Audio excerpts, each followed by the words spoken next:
Hi everyone, and welcome to Red Store's video on Microsoft 365 protection entitled 5 Reasons Why You Need a Separate Backup Strategy for Microsoft 365.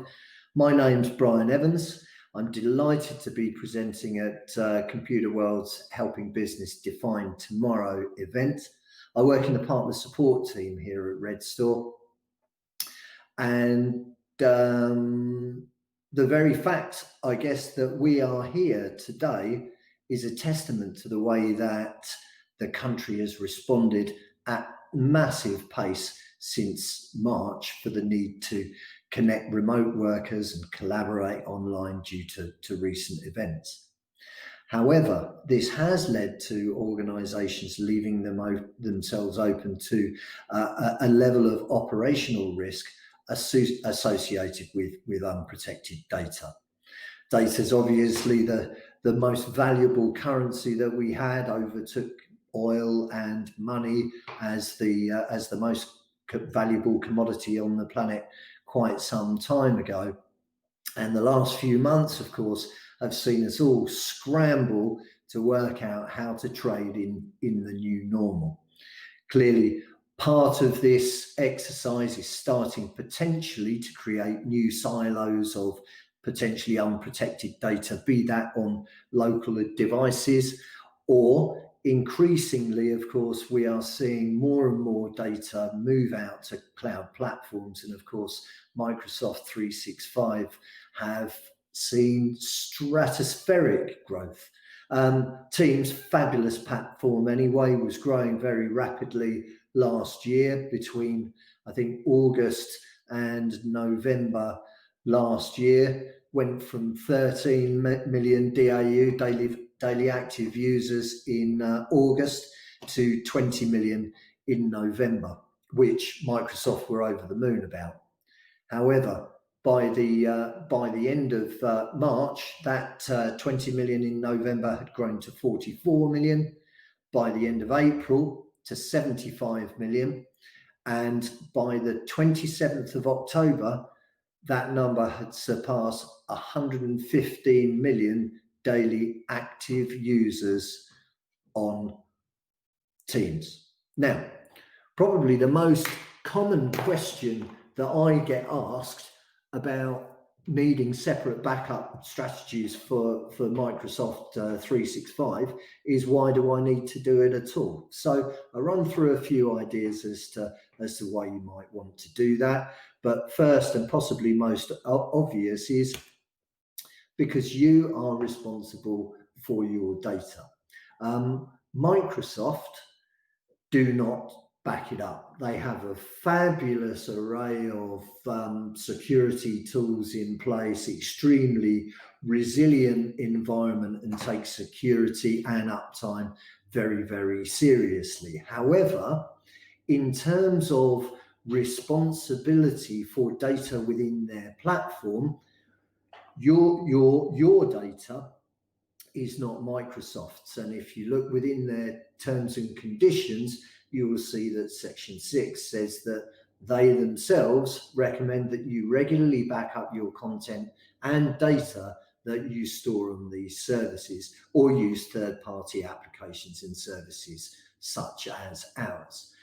Their take: your data isn't their data. And I suppose under GDPR, technically, if you're storing personal data, that data isn't yours either, but belongs to the data subject. But ultimately, it is your responsibility under GDPR to ensure that that data is safe, and that you're able to restore availability and access to that data in a timely fashion. So let's just have a quick look at who's responsible for what.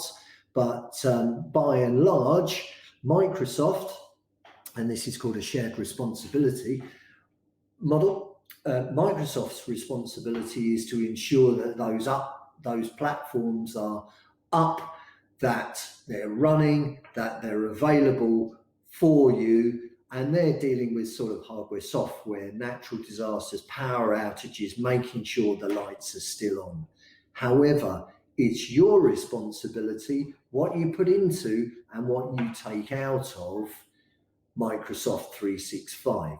Microsoft 365 will not take responsibility for, malicious insiders, human error, accidental deletions, viruses, malware. Really, that is not their bag, and they make that very clear contractually. So number one reason for backing up your data is because if you don't, nobody is.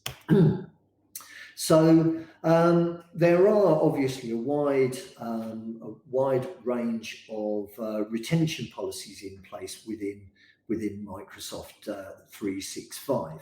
But guys, second reason for a backup is retention isn't a backup.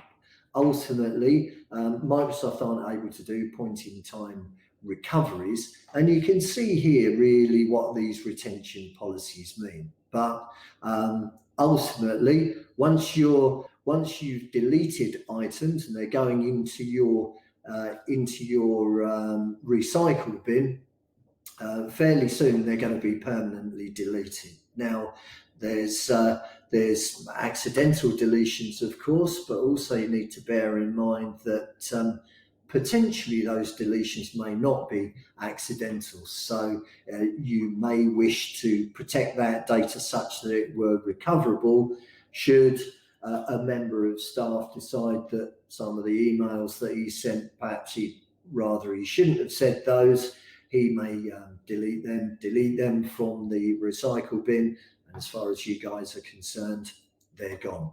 Employee leaves the company, again, after a month or so, that data is deleted. So really what our platforms enable you to do to set your own retention policies as to how far you want to go back and when you can recover. So second reason, retention isn't backup.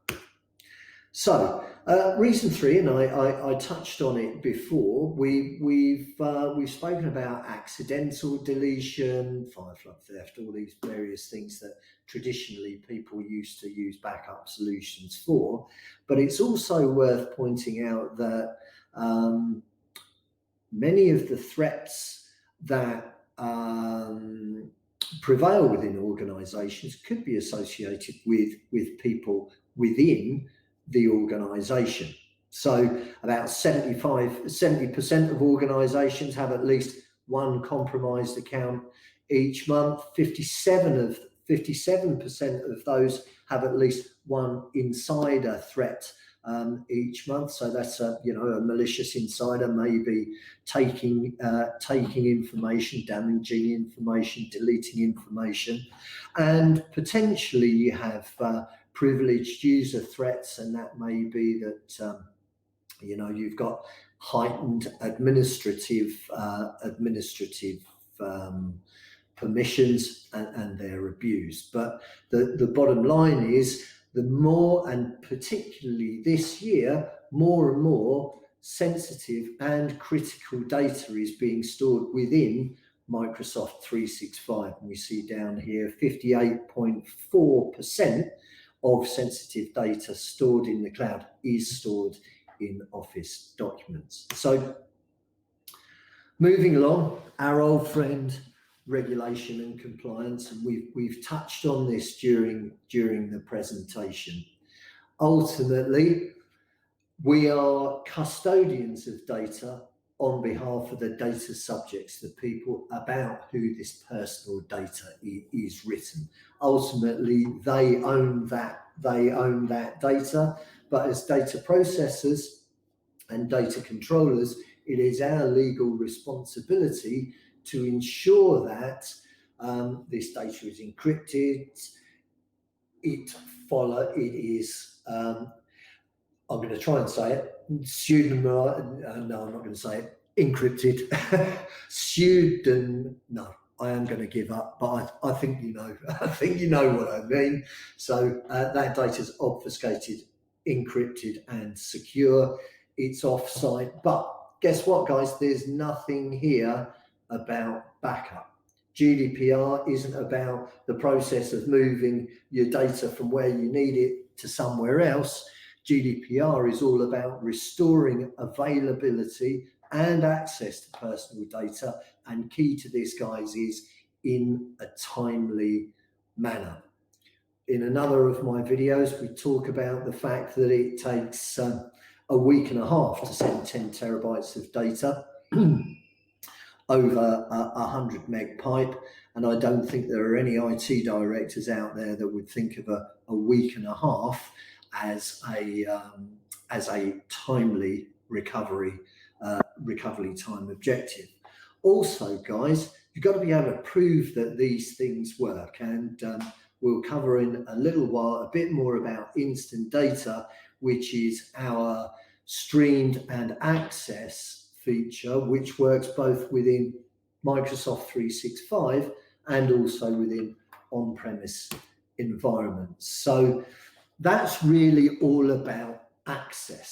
So the key point here is, guys, there's no point in being able to recover to Microsoft 365 if the problem that you're trying to get over is that Microsoft 365 is not available. Say, for example, in the sales world, you're perhaps putting together a tender response. It's 20 to 5, you're 90% of the way through that. All of a sudden, there's some kind of outage. You're unable to get to those files. They're purely stored within OneDrive. If you can't get to them, that's got a significant impact on you.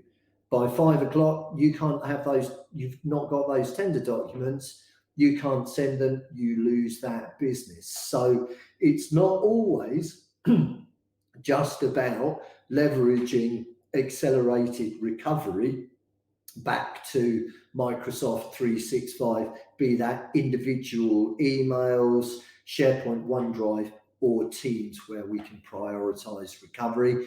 It might also be about access, because we want to be able to access our data even if the unlikely event that Microsoft have a bad day. And that is about accessing your data from our data centers rather than moving your data from our data centers back, if that makes sense. So it's not just about recovery, it's also about access. And I'm going to hand over to my mate Adam with a little 3-minute video that's going to take you through both prioritized recovery and also instant access to data. Hello and welcome to this Red Store video where we're going to cover the recovery of Microsoft 365 OneDrive using the Red Store instant data. So like before, we've logged into redstore.com, we've logged in to the marketplace, in this case as the customer, and you can see I've got 3 products available: Google G Suite, Microsoft 365, and our conventional backup of servers, desktops and laptops. So in a recovery using instant data for OneDrive, we're going to simply click on the Microsoft 365 button, and that will take us into the Red Store app. And over on the left hand side, I'm going to choose Microsoft 365, and then I'm going to choose OneDrive. And if I make my way all the way up to the right hand side of the screen, you'll see that there's a recover drop down, and in this case I have 2 options. So in a previous video, we've already recovered back to Microsoft 365 OneDrive. In this case, we're going to use instant data to give us access to the data completely outside of Microsoft 365. So I'm going to choose that option. Then I can specify how long the instant data link will be active for. So in this case, I'm going to set it to 8 hours, and I'm going to choose the user who's requested access to the data, in this case 2.7 gig. So at the bottom of the screen, I've got the recover button, which I'm now going to click on. This will require authentication back with Microsoft 365.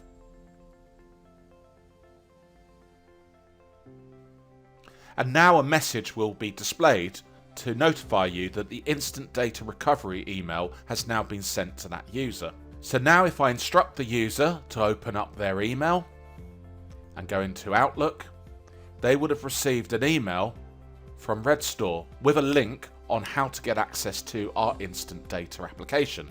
So if I click on that link, you'll see that the browser will download it at the bottom left hand corner of the screen, and then if we launch that file, we can now use permanent file recovery, or in this case temporary access to the data.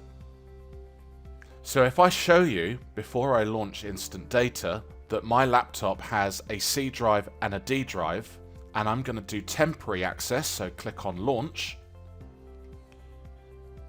instant data is now asking what backup you'd like to present, in this case the last backup, and I'm going to use a drive mapping of Z on my device. So I'm just going to simply click on mount. And now that Z drive has appeared on my laptop. So I'm going to click onto the Z drive. I can see the last successful date and time of the backup. I can view my OneDrive data, and if I browse into my test videos location, and let's play one of these videos, as you can see, I've got instant access to all of my data completely outside of Microsoft 365. Thanks ever so much for watching.